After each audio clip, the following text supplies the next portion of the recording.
Smart, ketemu bersama saya Roy Sakti, pakar kartu kredit. Kali ini kita akan komen news apa yang terjadi minggu ini. Dan saya ditemanin oleh sekretaris saya yang cantik, ya kan, Mbak Siska, artis TikTok dan artis Jan ini.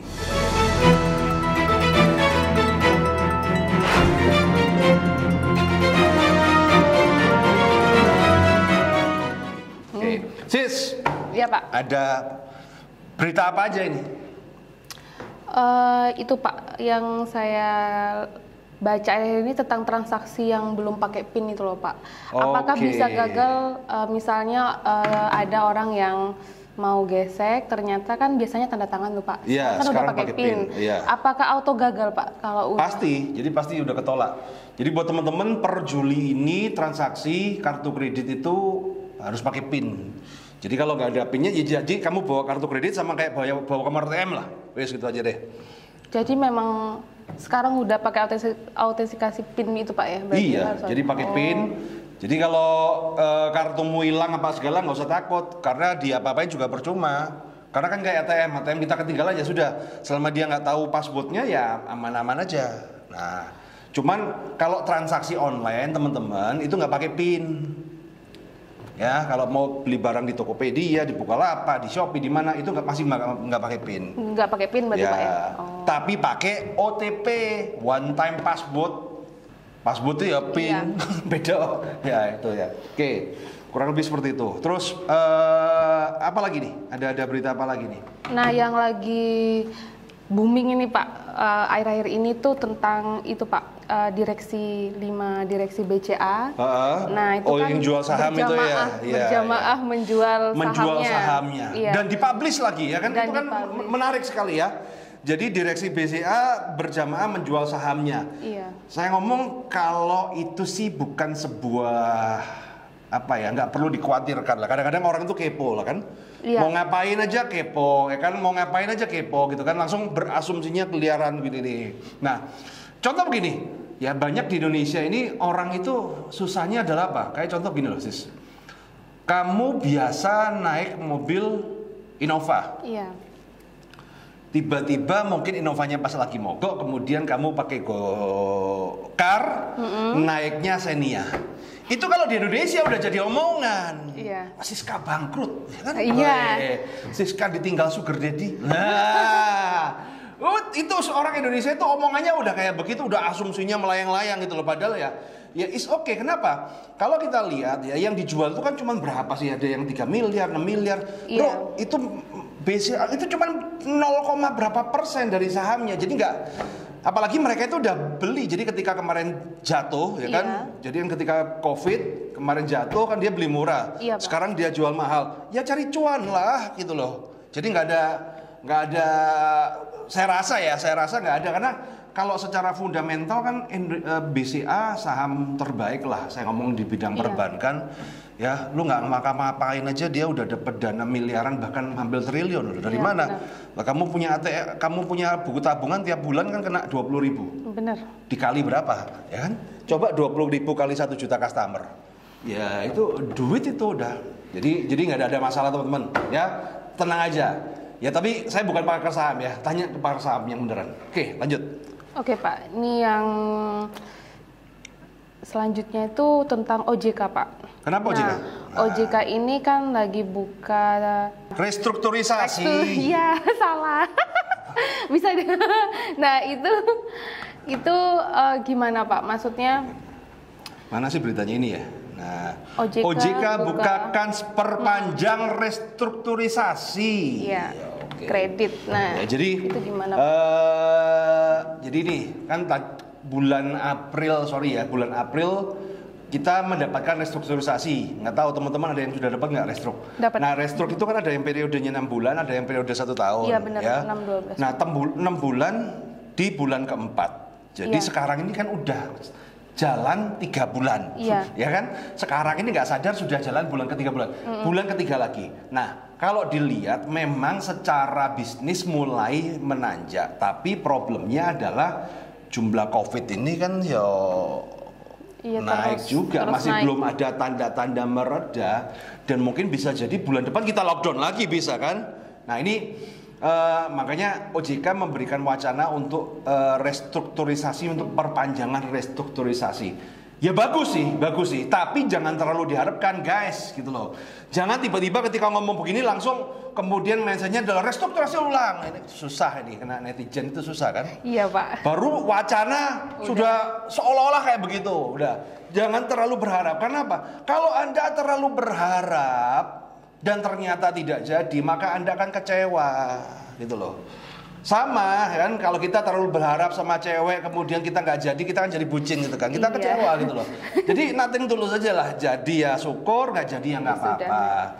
Karena nanti pasti akan terjadi perlawanan. Jadi pihak pemerintah itu pro dengan pengusaha, nanti pihak bank yang ya negosiasi lah, bargaining power, biasa lah elit seperti itu. Tapi ya, apakah itu bagus? Sangat bagus sekali, karena kondisinya juga lagi pandemi gini Pak ya. Kita ini bukan ke arah mereda loh ya, bukan after bener-bener ini new normal, yaitu yang sudah istilahnya nggak jelas. Ini kan kita nggak jelas ini. Ibarat sebuah hubungan itu kan dikawin enggak, dipacarin enggak gitu PHP. Kan, di PHP mulu. Iya. Ini kan hidup dari PHP ini ya. Ya semoga itu terjadi. Oke, lanjut sis.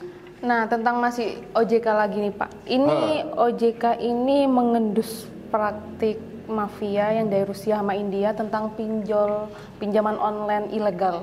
Oke. Nah, itu gimana Pak menurut Pak Roy? Oke, ini menarik ya.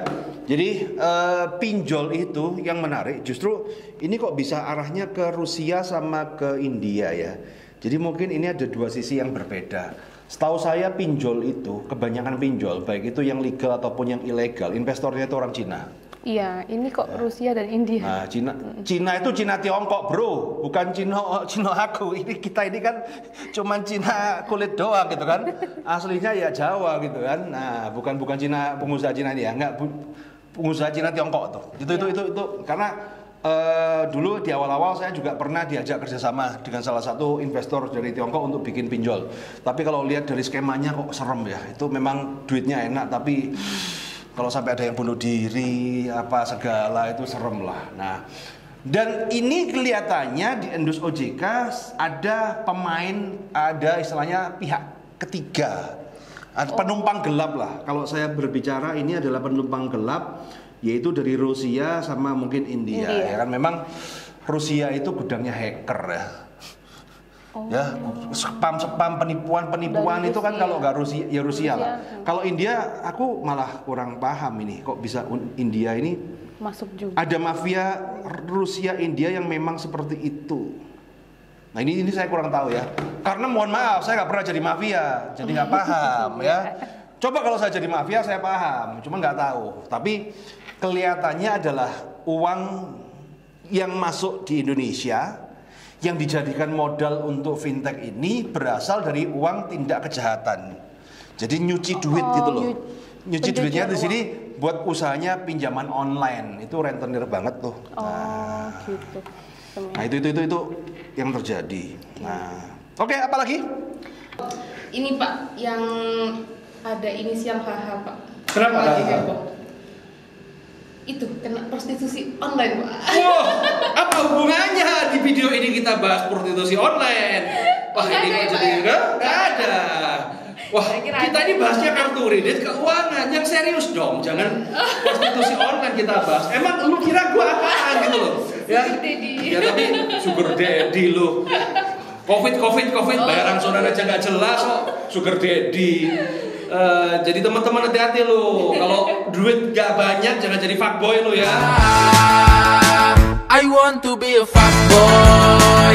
I want to be a fuckboy. Duit pas-pasan aja ngaku jadi fuckboy ya. Nah, tapi dari kasus HH ini kita bisa mendapatkan banyak pelajaran yang menarik. Ternyata apa?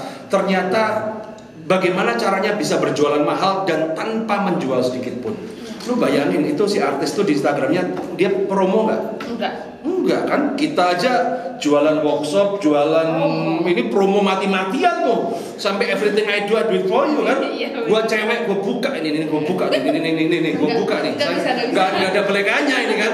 demi laku loh ya, ternyata juga nggak laku-laku loh. Ini yang nggak ngomong, nggak apa, diam-diam sudah laku 20 juta. Itu luar biasa. Saya harus belajar bagaimana cara jualan kayak begitu itu. Ya, itu harus belajar. Itu inspirasi. Itu guru marketingnya di mana jago banget. Nah, dan buat teman-teman juga nggak usah nyinyirin, ya kan? Lu nyinyir karena lu nggak bisa laku segitu tuh, bro. Apalagi yang cowok-cowok ya kan, yang cowok-cowok boro-boro jualan ya kan, ditawarin gratis aja nggak laku-laku ya kan, suruh bayar malahan. Wah, ini bahaya. Oke, sampai di sini dulu teman-teman acara ini. Ingat ya, ini sebagian serius, sebagian bercanda. Yang serius ya istilahnya apa ya, kalau yang tidak sesuai dengan kata ada ya di skip aja, yang bagus diambil, yang jelek-jelek dibuang. Sekian dari saya, sampai jumpa untuk komen the news minggu depan. Dan ingat ya, keren itu selalu di otak, bukan di